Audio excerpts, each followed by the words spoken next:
Beautiful children of God, have you got faith? And I'm busy looking at this and I'm busy reading Exodus 7. And it's read from verse 8 all the way to verse 13. Go read it. But I'm just going to read verse 8 and verse 9 to you. Then the Lord said to Moses and Aaron, when the Pharaoh says to you, perform a miracle, then you say to Aaron, take your staff and throw it down before Pharaoh and it will become a snake. And this is like, okay, just take a stick, take a staff, just throw it down and it will just magically turn into a snake. I'm like, what? Are you crazy?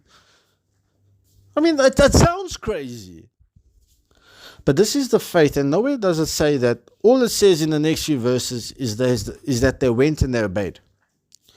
And sometimes things are going to seem unreasonable. God's not going to ask you to take a stick, throw it down, and prove to people you can turn it into a snake.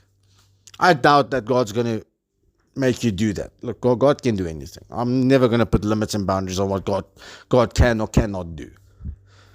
But this is the thing that struck me. Yes, okay, we see the miracle. We see a wonderful miracle. But the faith it must have taken. I mean, let's be honest. Moses on the one side, God has spoken to him over and over. He's had numerous occurrences with God. He's met God a few times. And you know what? That doesn't surprise me that much. I mean, let's be honest. It was still quite mind-blowing and out of this world to think actually how Moses has tried to back out.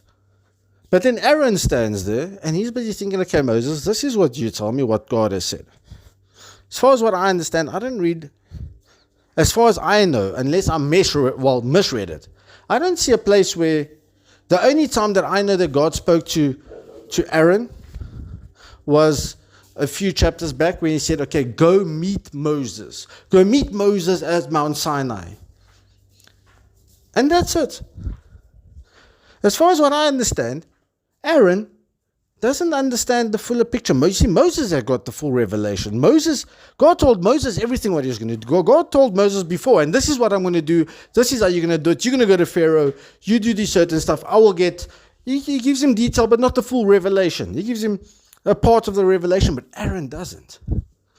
See, Aaron stands next to Moses saying, okay, Moses, I know God told me to go to you. The rest is on you. I'm trusting you.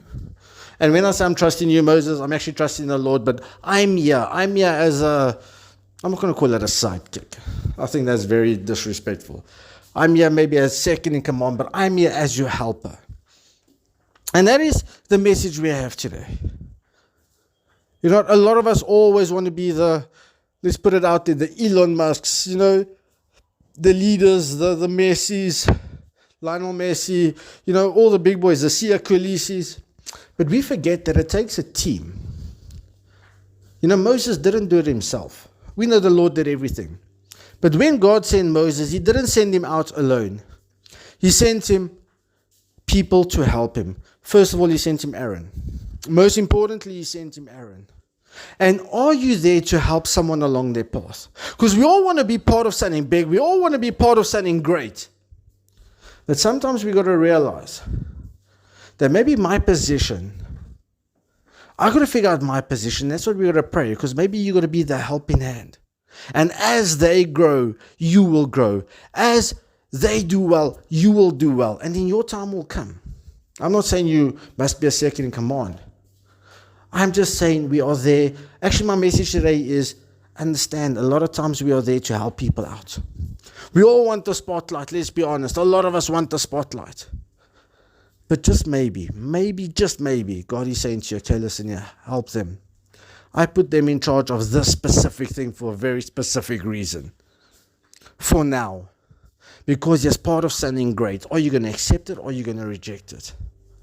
And that is something to pray about. Who are you a part of? You're a part of someone's life that you must actually help them. Be a part of their life. Just take that step. And that is my encouragement today.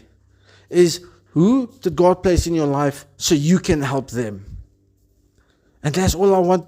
That's all I want to prick your imagination with today. And let the Lord do the rest. Have the faith and let the Lord do the rest.